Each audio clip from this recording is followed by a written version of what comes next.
After nearly a decade of turbulent politics, Lebanese voters are preparing to cast their ballots in general elections scheduled for May the 6th. Over 3.6 million registered voters will be eligible to choose among 583 candidates vying for the parliament's 128 seats. Under Lebanon's sect-based political system, the parliament seats are equally divided among Muslims and Christians. Moreover, the president must be a Maronite Christian, the Prime Minister a Sunni Muslim, and the parliamentary speaker a Shia Muslim. Since 2009, the Lebanese have witnessed their government collapse twice, in 2011 and 2013, and the presidency sit vacant for more than 2 years.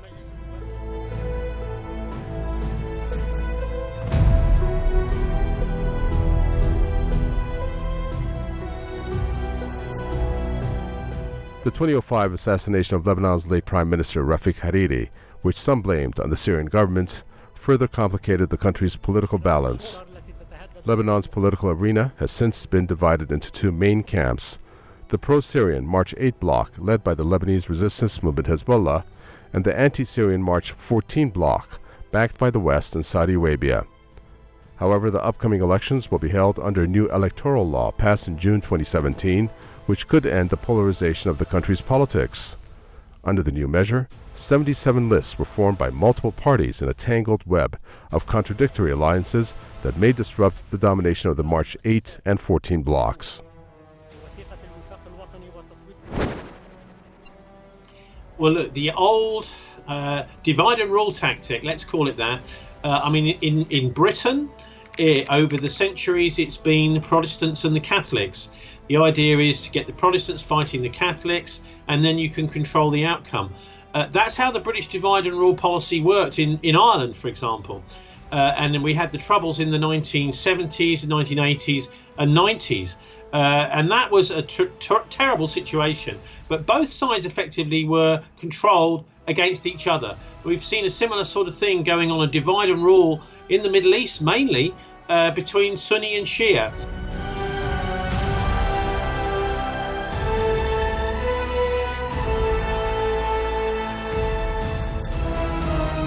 The May 6 vote on Lebanon comes amid Hezbollah's increasing popularity, which has seen many Sunni groups back the movement. Hezbollah fighters played a key role in securing the country's borders with Syria, once seized by Israeli and Saudi-backed militants. On the other hand, Prime Minister Saad Hariri's party will have a tough job building up support after last November's drama in Riyadh, where he announced his resignation. On his return to Lebanon in December, Hariri withdrew his resignation, denying Saudi Arabia's role in his decisions. But the issue soured relations between Saudi Arabia and Saad Hariri, whose party is under dire financial straits over the collapse of Saudi ogre construction firm owned by the Hariri family. Riyadh has also revived the $1 billion credit line to Beirut, but there has been no sign of financial support for Hariri. Well, look, it's very influential, isn't it, Saudi Arabia in the region because of all that oil money. And, I mean, look at what's happened to Lebanon. The poor country has gone through privatization after privatization. Effectively, what we've had is governments, Lebanese governments, selling off the family silver. There's very little left of what used to be quite a proud country's national infrastructure, controlled and run centrally by the government. And what that does is not only does it mean that you've got the hawks coming in, that is to say big international corporations buying up the infrastructure, overcharging the citizens of the country, so that the government has got to get its money through the taxing these various utilities, privatized utilities.